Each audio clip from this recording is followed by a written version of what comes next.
कल देश भर में करवा चौथ का त्योहार बड़ी धूमधाम से मनाया जाएगा। इसी बीच दिल्ली के चांदनी चौक से बीजेपी सांसद प्रवीण खंडेलवाल ने कारोबार और समानता दोनों पर बड़ा बयान दिया। प्रवीण खंडेलवाल ने बताया कि करवा चौथ के मौके पर इस बार देश भर में करीब 25,000 करोड़ रुपए का कारोबार होने की संभावना है। दिल्ली में ही लगभग 6,000 करोड़ रुपए का व्यापार होने का अनुमान है। उन्होंने कहा कि करवा चौथ सिर्फ एक धार्मिक पर्व नहीं बल्कि पति पत्नी के आपसी विश्वास और समानता का प्रतीक भी है। खंडेलवाल ने कहा कि जैसे पत्नी अपने पति की लंबी उम्र के लिए व्रत रखती है, वैसे ही पति को भी अपनी पत्नी की लंबी आयु और अच्छे स्वास्थ्य के लिए व्रत रखना चाहिए। हमारे साथ चांदनी चौक से सांसद प्रवीण खंडेलवाल जी। सर, त्योहारों का दौर जारी है, लगातार भीड़ भाड़ काफी देखने को मिल रही है बाजारों में और कल करवा चौथ भी है।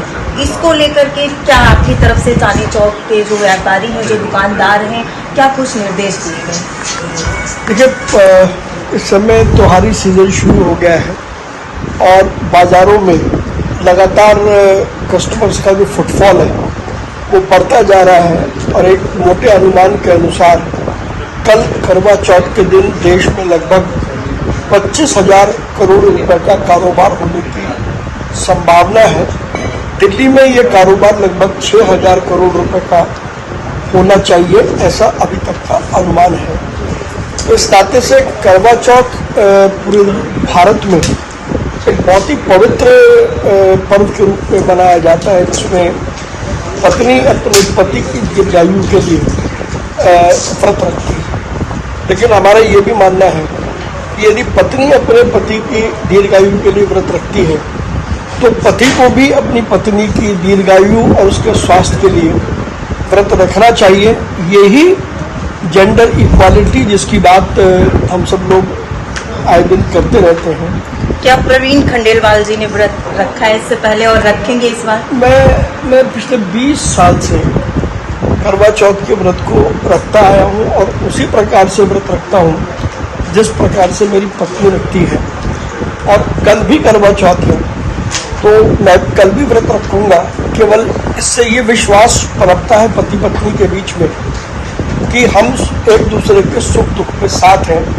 केवल मात्र अपने स्वार्थ के लिए और पत्नी को कहो कि तुम व्रत रख लो और हम व्रत ना रखें, तो मुझे लगता है कि वो कहीं ना कहीं बैलेंस परिवार का बिगड़ता है। समानता के आधार पर मैं निश्चित रूप से स्वयं इस मत का हूँ और मैंने तो देश भर के व्यापारियों से आग्रह किया है कि उन्हें भी अपनी पत्नी के सम्मान में और पत्नी के अच्छे स्वास्थ्य के लिए व्रत रखना चाहिए।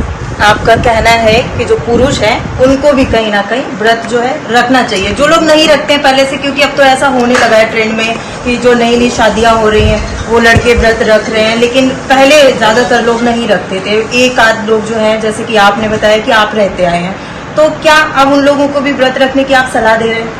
देखिए, प्रश्न व्रत का नहीं है, प्रश्न परिवार का है, प्रश्न पति पत्नी के बीच सौहार्दपूर्ण संबंधों का है। और परिवार की खुशहाली जब भी होती है जब परिवार चलाने वाले दो पहिए हैं, एक पति है और एक पत्नी है। तो हम सारी जिम्मेदारी पत्नी के ऊपर डाल दें और स्वयं जिम्मेदारी से मुक्त हो जाए तो परिवार में मेरा अपना ऐसा मानना है कि उससे खुशहाली नहीं होती है। पति पत्नी को एक दूसरे के प्रति विश्वास हो, तो यदि पत्नी व्रत रख रही है तो मुझे तो एक ही दिन व्रत रखना है, तो मैं भी क्यों ना उस दिन व्रत रखूं।